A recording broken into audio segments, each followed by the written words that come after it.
Gênesis 1:26 diz assim: também disse Deus, façamos o homem à nossa imagem, conforme a nossa semelhança. Tenha ele domínio sobre os peixes do mar, sobre as aves dos céus, sobre os animais domésticos, sobre toda a terra e sobre todos os répteis que rastejam pela terra. Criou Deus, pois, o homem à sua imagem. A imagem de Deus o criou, homem e mulher os criou. E Deus os abençoou e lhes disse: sede fecundos, multiplicai-vos, enchei a terra e sujeitai-a. Dominai sobre os peixes do mar, sobre as aves dos céus e sobre todo animal que rasteja sobre a terra. Aqui eu queria ressaltar com você dois aspectos básicos, ou três, para você compreender melhor. Primeira coisa, o verso 26 diz: façamos o homem à nossa imagem e semelhança. Primeira coisa, alguém vai dizer: pastor, mas isso não conta muito do propósito. Ah, mas conta. Aqui nós já temos uma pista enorme do porquê que você foi criado. Veja bem, por que Deus criou você, a imagem? Por que Deus criou o homem, a sua imagem e semelhança? O que é ser a imagem e semelhança? Cara de um, focinho do outro. De tal maneira que quando o homem estivesse andando, talvez os anjos olhassem para o homem e dissessem: puxa, mas parece mais com Deus. Olha como Adão parece com Deus. Olha como Eva se parece com Deus, e os filhos depois. É certo que Deus criou o homem à sua imagem, porque Deus queria ter comunhão com o homem. Como é que eu posso ter comunhão com a criatura que é diferente de mim? Entende? Por mais gostoso que seja ter um cachorro, ter um gato, um periquito, um papagaio em casa, um canário, ainda assim, aquele animal, ele não supre o meu ser. Ele não preenche a minha vida.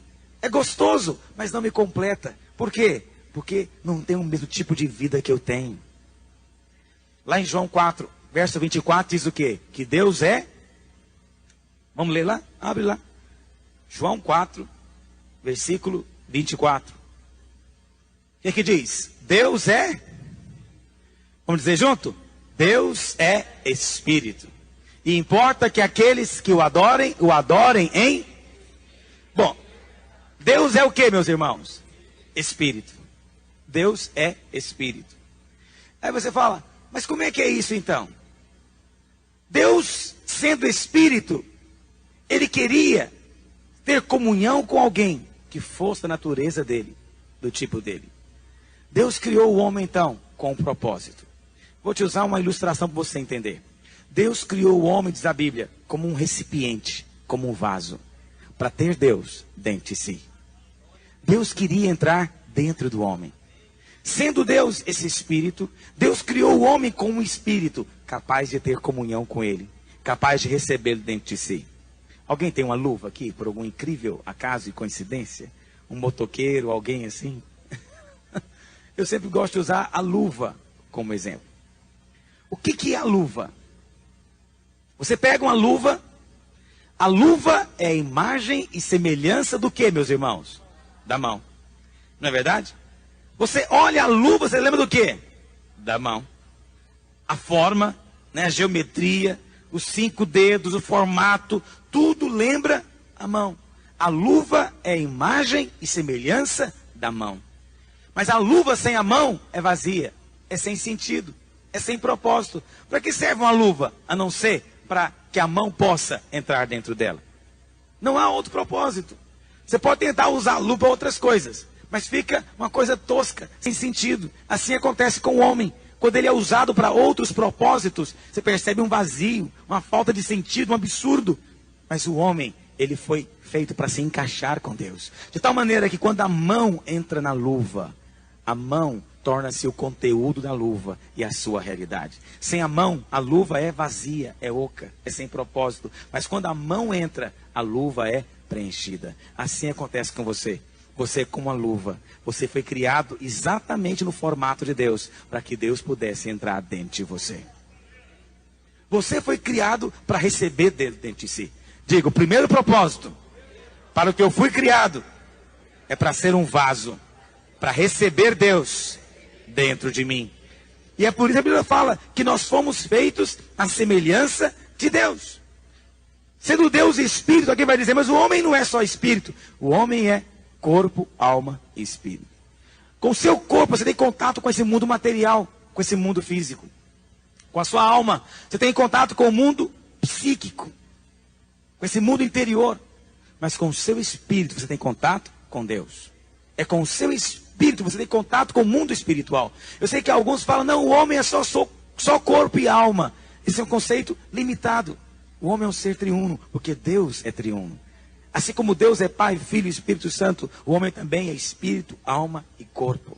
O homem é uma criatura extraordinária, que ele vive ao mesmo tempo em 3 dimensões. Na dimensão física, na dimensão espiritual e na dimensão mental, psicológica dele. Esse é o homem criado por Deus para ser um vaso. O propósito de Deus é entrar no espírito do homem para ser o seu conteúdo, sua satisfação. Deus quer entrar dentro de você para preencher você. Você não foi criado apenas para ter comida no seu estômago, meu querido. Você não foi criado apenas para encher sua mente de conhecimento.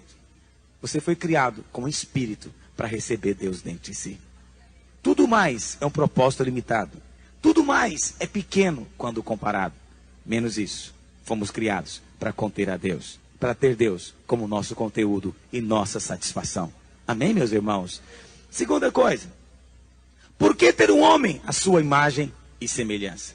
Primeiro, então, Deus tem o homem à sua imagem, que é a luva. Mas essa luva por si só, ela é vazia. E ela não pode fazer nada. Ela tem que receber, então, o enchimento, o conteúdo. Então, qual é o propósito de Deus? O propósito de Deus é entrar dentro dessa luva, para que ela possa expressá-lo. Então, em primeiro lugar, você foi criado por Deus, para ter Deus dentro de si. Em segundo lugar, você foi criado por Deus, para expressar a Deus, onde quer que você chegue. Você foi criado para ser imagem de Deus. Para que quando olharem para você, possam ver Deus. Deus quer ser expresso. Deus é invisível. Deus é espírito, como nós lemos aqui. Espírito não pode ser visto. Deus não pode ser visto. Ninguém jamais viu a Deus. Mas Deus quer ter uma expressão. Deus quer ter alguém que o expresse, que o manifeste, que o mostre para a criação. Sendo ele espírito, ele não tem limites, não se limita a nada, nem a coisa alguma. Mas ele não pode ser visto. Então Deus vem e cria o homem, para que o homem seja sua exata expressão. Só que por outro lado, a Bíblia fala que Jesus é a expressão de Deus. Vamos ler isso na Bíblia? Abre lá em Colossenses, capítulo 1, verso 15. Colossenses, capítulo 1, verso 15. Diz assim, ele é a imagem do Deus invisível. Aqui está falando de Jesus. Então, Jesus é a imagem do Deus invisível, o primogênito de toda a criação. Quem que é a imagem de Deus, então, meus irmãos? Jesus. E lá em João, capítulo 1, verso 18, diz assim, ninguém jamais viu a Deus. Ninguém.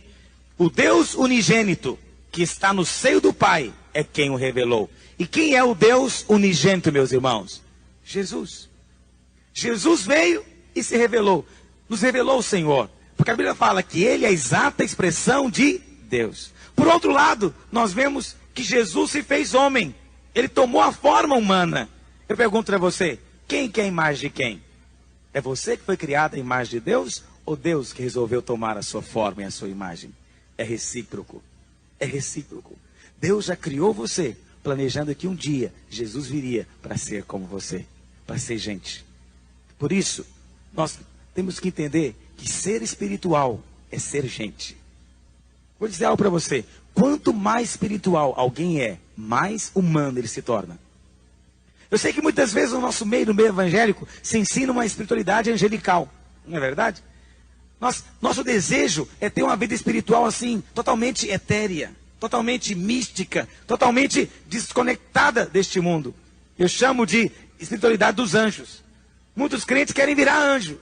Uma coisa assim, sem desejo, sem sexo, sem nada. Sem fome, sem sonhos, sem crise, sem coisa nenhuma. Não é? Muitos sonham com isso, aspiram isso. Mas não é essa que é a espiritualidade de Deus. A espiritualidade de Deus está em Cristo Jesus. Jesus é o padrão para nós. E Jesus se fez homem. Quanto mais espiritual alguém é, mais humano ele se torna. Mais fácil de tocar nele. Mais fácil de conversar com ele. Sabe, eu não me assusto de ver Deus em Cristo como sendo homem. Eu sempre digo isso. Porque, para mim, é mais Deus quem consegue ser Deus dentro de um homem. Para mim é mais Deus quem consegue ser onisciente, enxergando tudo com esse olhinho pequenininho de um homem. Para mim é mais Deus quem consegue ser Deus, sendo capaz de fazer qualquer coisa, usando mãos tão frágeis como as dos homens. Isso é Jesus.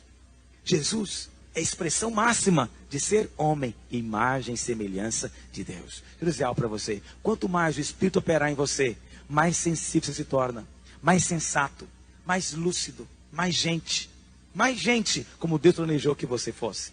Quando você encontrar irmãos por aí que são muito angelicais, aquele irmão que é tão espiritual que parece que ele desconectou da terra, pode ter certeza, não é o padrão da espiritualidade que Deus tem para nós.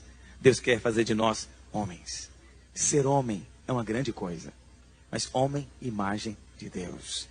Deus quer usar o seu amor como recipiente para expressar o amor dele. Deus quer usar sua bondade apenas como canal da bondade dele.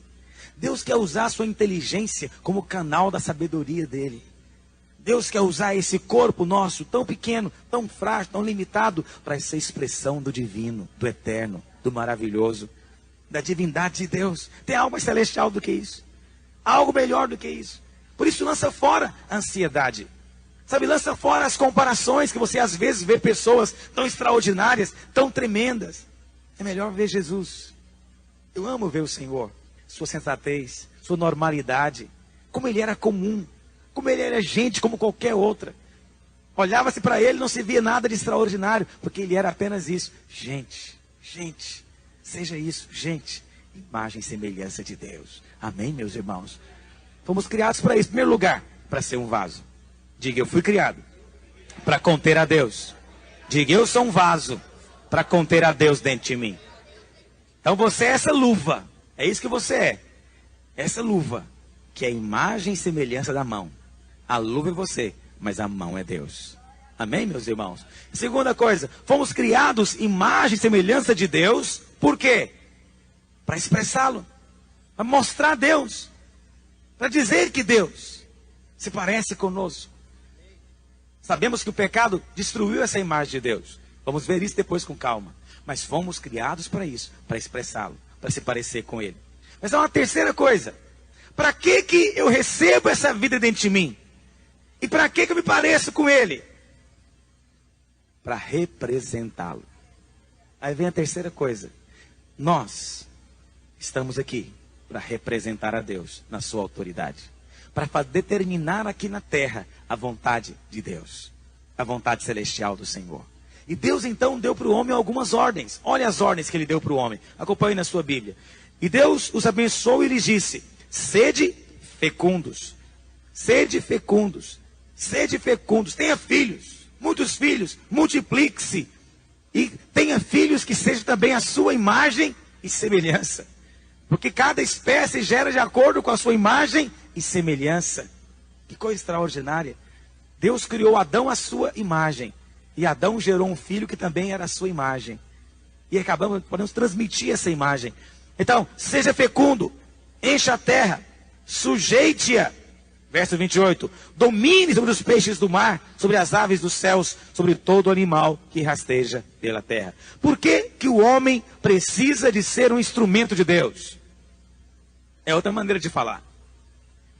Por que Deus precisa de um instrumento na terra? Eu falei para você que entre o versículo 1 e 2 de Gênesis capítulo 1, aconteceu uma tragédia. Um cataclismo universal. A Bíblia fala que Satanás, Lúcifer, tornou-se diabo e Satanás e foi expulso do céu. Mas ele arrastou consigo a terça parte dos anjos. Houve guerra no céu. Miguel lutou. Satanás foi expulso e foi lançado na terra. Deus então, Satanás é chamado de príncipe. Em alguns lugares chamado de homem forte. Não é? Satanás é tido como um principado muito grande. Tem poderes grandes. Mas, e arrogante? O diabo quis ser Deus. O diabo quis ter a imagem e semelhança de Deus.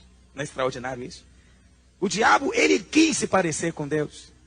Ele que falou para si mesmo: subirei acima das nuvens. Serei o quê? Qual palavra que está lá?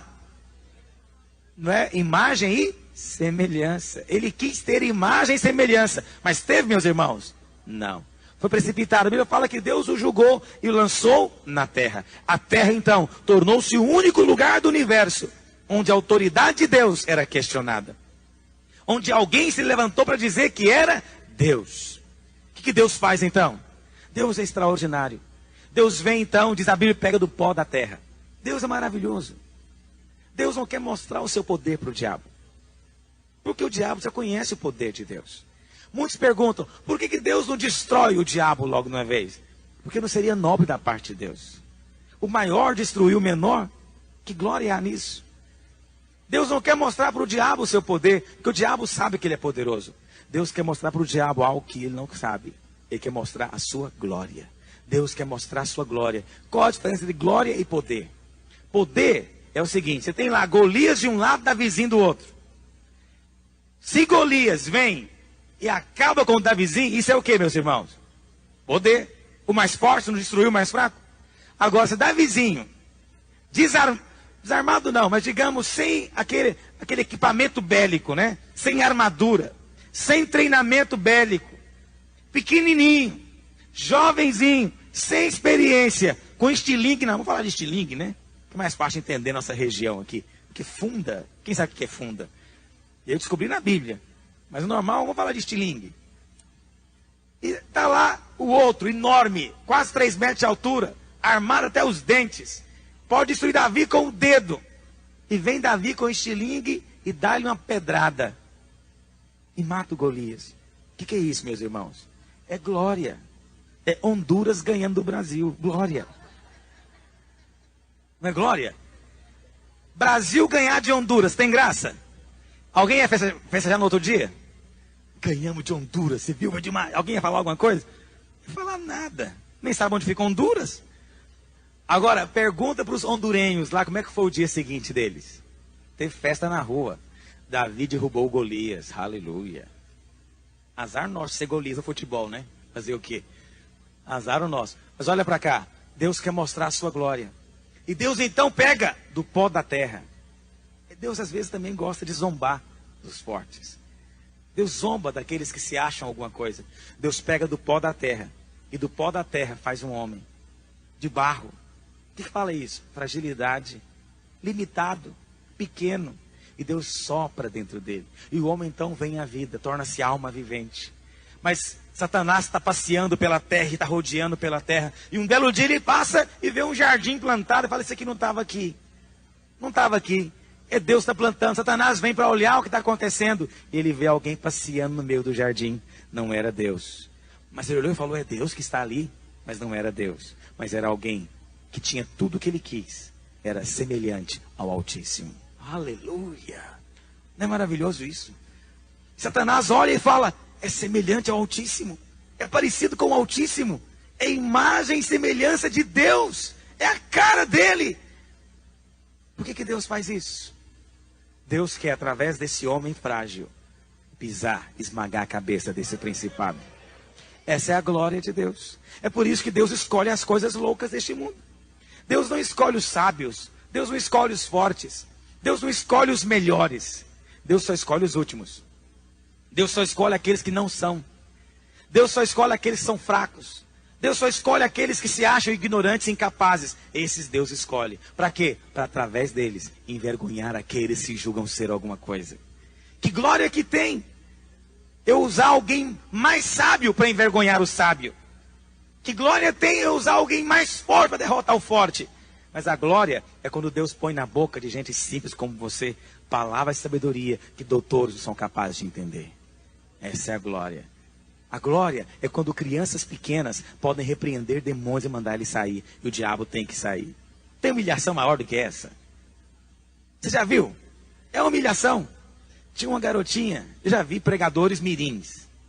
Mas uma garotinha de Deus. Ela não entendia muito as coisas. E nós ensinávamos na igreja a necessidade de repreender os demônios. E um dia aconteceu de manifestar um demônio na casa dela. E sabe quem foi o demônio? Ela. 10 anos de idade. Aquela vozinha fina. Levantou, catou pelo colarinho e falou, vai sair em nome de Jesus. Sabe o que aconteceu? Caiu todo mundo para trás. Ela, junto com o demoniado, todo mundo caiu. E foi liberto. Sabe por quê? Porque Deus vai usar, são esses. É da boca de pequeninos que Deus tira algo perfeito. Entende o que eu estou dizendo? E é daquilo que é barro, é daquilo que é pó, é daquilo que é frágil, que Deus manifesta poder para destruir o fraco. Por isso, meu querido, se você acha que sabe, não aprendeu como saber ainda. A maneira de saber, não sabendo. Se você acha que você é forte, você é um fraco. Porque a maneira de ser forte é sendo fraco diante de Deus, não diante do diabo. Se você acha que você entende muito, não aprendeu como entender. Se você acha que pode fazer, não aprendeu ainda nada. Porque Deus usa, são os que não são. Se você está aqui naquela postura dizendo, puxa, quem sou eu para ser usado por Deus? Pois você está na mira de Deus. Mas se você está naquele falando, eu não tenho jeito. Nessa igreja eu vou ser pastor, porque melhor do que eu aqui não tem. Você está no fim da fila. Deus não vai usar. Porque seu espírito de Lúcifer, eu vou subir acima das nuvens. Mas Deus usa o pó. Deus usa o que é frágil. Deus usa o que é desprezível. Você tem sido essa sua condição? É assim que Deus vai usar você. Amém, meus irmãos? Então a terra tornou-se esse único lugar de trevas. Esse único lugar onde Deus foi questionado. Deus então planta aqui um quartel-general. Deus infiltra um lugar de guerrilha. Deus planta um jardim. Um jardim no meio do caos. Um jardim onde havia só trevas. Até agora mesmo era tudo sem forma, vazio e em trevas. Mas de repente Deus entra em cena. Deus não é um Deus de sem forma, vazio e em trevas. Deus é Deus de jardim. Não é maravilhoso isso? Deus é um Deus de jardim. E Deus então planta um jardim. E dá o nome do jardim de Éden. O que quer dizer Éden? Delícia. Não é maravilhoso isso? Deus criou o homem e colocou ele num jardim de delícias. Mas não se engane, esse Éden é só um ponto estratégico de guerrilha. A partir dali, Deus, o alvo dele é que o homem tome a terra de volta para ele. A terra não pertence ao diabo. Ele é um usurpador. A partir daquele pontozinho, daquele foco, Deus quer que o homem cresça, se multiplique, se expanda, tome espaço e vai avançando. Até que ia chegar o momento em que toda a terra seria cheia da glória de Deus, do conhecimento de Deus. Esse era o propósito de Deus. Mudou o propósito dele hoje, meus irmãos? Deus continua querendo que nós cresçamos e nos multipliquemos. E enchamos a terra da sua glória também e do conhecimento de Deus. Agora percebe? À medida em que Adão começasse a ter filhos, o Éden ia ficar pequeno para ele, não ia? O que Adão teria que fazer então? Expandir. Vamos ter que alargar o Éden. Então eu imagino que ele ia conversar com os seus filhos e os filhos dos filhos e dizer, olha, temos que alargar o Éden, ficou pequeno para nós. E o Éden ia crescer cada vez mais, até que toda a terra seria transformada num jardim de delícias de Deus novamente. Seu plano não mudou, seu alvo não mudou, só que há resistências. Antes que seu propósito se cumprisse, o diabo entrou em cena e o homem traiu a Deus. Traiu a Deus, escolheu o pecado, escolheu a serpente, escolheu o diabo. E aquilo que era para ser um jardim de delícias, tornou-se um lugar restrito e fechado, e o homem não pôde entrar mais ali. E a terra então voltou a ser sem forma, vazia e em trevas. Mas Deus não mudou o seu plano. Deus até hoje tem o seu povo na terra. E Deus está hoje ainda restaurando essa imagem no meio do seu povo. Porque o seu propósito não muda. Amém, meus irmãos? Deus não muda o seu plano e está operando agora mesmo em você e em mim. Não se preocupe se você é frágil. Deus usa isso, é o pó da terra. É esse pó, é esse vaso frágil que Deus soprou, que Deus vai querer usar agora.